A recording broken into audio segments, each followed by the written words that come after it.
I'd like to talk about the beginning of a project, and it's sort of an interesting time because the ideas you have at the beginning are going to greatly shape the direction your game goes. But then on the other hand, the development of the game will shape the direction the game goes as well. And if you looked, I don't know, some people got an add-on where they got the designer notebook and they saw the very early design documents, and there's certainly some similarities between what we wrote and the game we shipped, but there's a lot of differences. There was more setups with like interactions with, you know, characters talking to other characters, and there was a whole lot more ideas. There was like 12 or 14 endings, some of which weren't very good, but there was a lot of brainstorms for all the different directions the game could take. And so the game we made definitely is different. I would say it's better. I mean, certainly I think what we delivered is better than what I had in mind.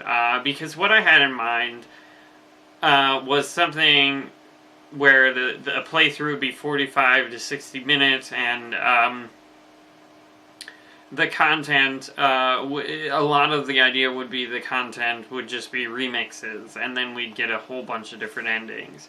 And arguably, some people have felt like we remixed content too much already. You know, we reused different sections and whatnot. But the original idea was, you know, stretch the content we have even further, which I think would have, the quality would have suffered. And I think that's what we realized very quickly, is that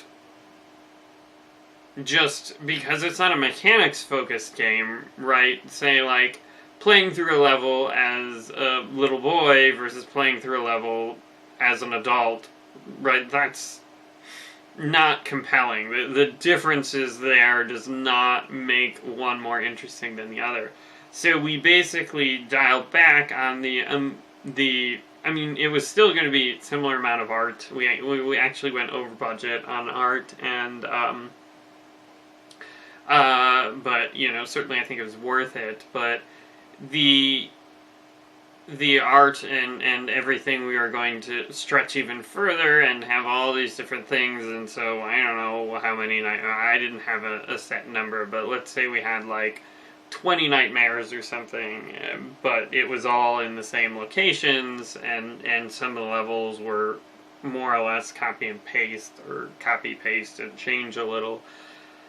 Which I think would have turned out to be pretty crappy. I think, you know, not everyone appreciated the game, but I think the people that did really appreciated the care that went into all of the levels, and the pacing, and trying to create unique and interesting things that happen throughout the game. And I think, you know, if we had sort of done that approach, we would have spread ourselves too thin, and the overall quality of the individual content would have suffered, and then even if it were longer, it would be more of something not as good. So definitely we took a little bit of a different direction, and you know, even like the endings, I didn't have, I don't even know how many endings of the, you know, we had three endings, but I don't know if any of them, you know, line up exactly with something I wrote in the design doc. I'm sure there's similarities, and some of it was just general, you know, this character is related to this other character in this way, and something happened, but I think for the next game, you know, I'm working on that type of document, and I'm really asking myself, like, at what point do I stop writing? At what point do we just say, okay, you know, this is our first pass, and we're going to just start working from here? And I don't know, I'm finding it difficult, because on one hand, I'm sitting in front of a computer and I'm typing things, and the overall quality of the document gets better, but then on the other hand, I'm wondering, how much of this is actually going to be worthwhile? How much are we actually going to use? I mean, obviously I'm not writing, like this is every moment in the game, because that would throw out, but really, I mean, you'd throw that out because you'd find that things things sort of get shaped in different ways, but there's a lot of unanswered questions, like, how are we going to make the levels different? How are we going to build up tension? How are we going to,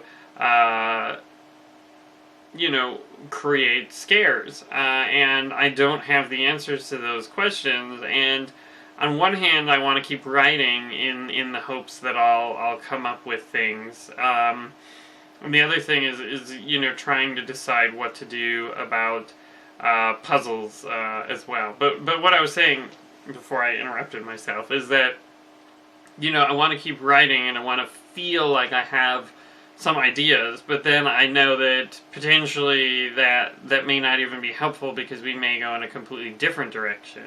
Because again, a lot of the stuff we wrote for Neverending Nightmares didn't come in handy. I think it did. Maybe that's it. Is even if it's an idea and it's a bad idea, at least you have the idea, and you can turn to that if you need it. But if you come up with something better, then you have something better. But I think it's good to at least think the direction you're going.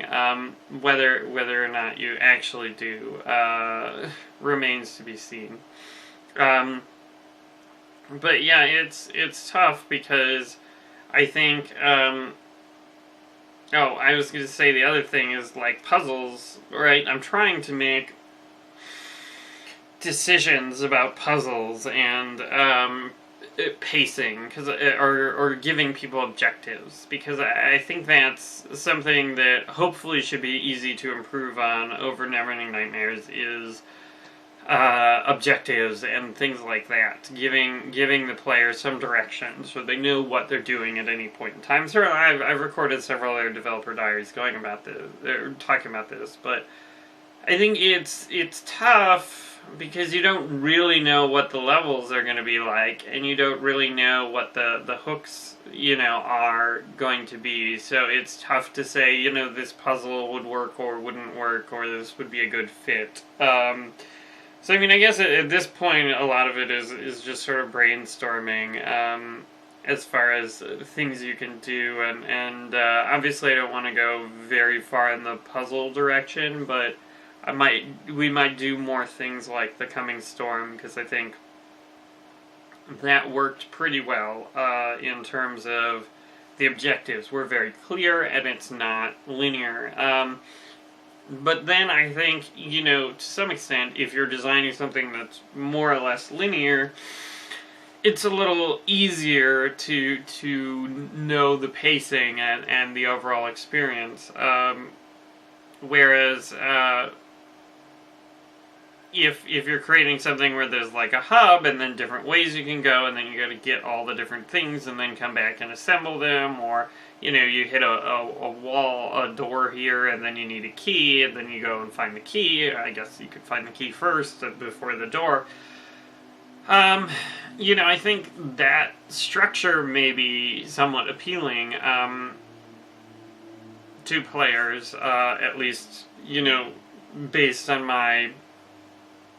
the feedback on Neverending Nightmares, but it's tough to think about, in the abstract sense, like, because the puzzle on paper is like, go to this location and then you find something that ungates you here. And it doesn't sound very interesting, but I mean, it seems like in the actual games it works out pretty well. I mean, because I didn't think the Coming Storm's little puzzle would be... Well, I didn't even think of it was really a puzzle, and I don't even remember exactly why I thought that would be interesting. I guess at that point, maybe the game was a little more adventure-y, and I hadn't really given thought to enemies or things like that. It was just kind of like, how can we, create a creepy place? So we were working from that, but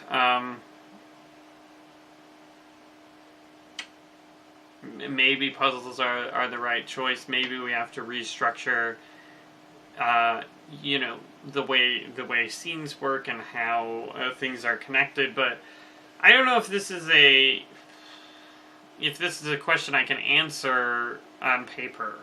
Certainly, I'm probably going to put more time into it, just because obviously I'm not just writing. It's a lot of thinking, and I'm hoping I'll come up with something. But probably what I'll have to do is build something out and see how interesting it works out to be, and see if finding an item to do some other thing is really helpful to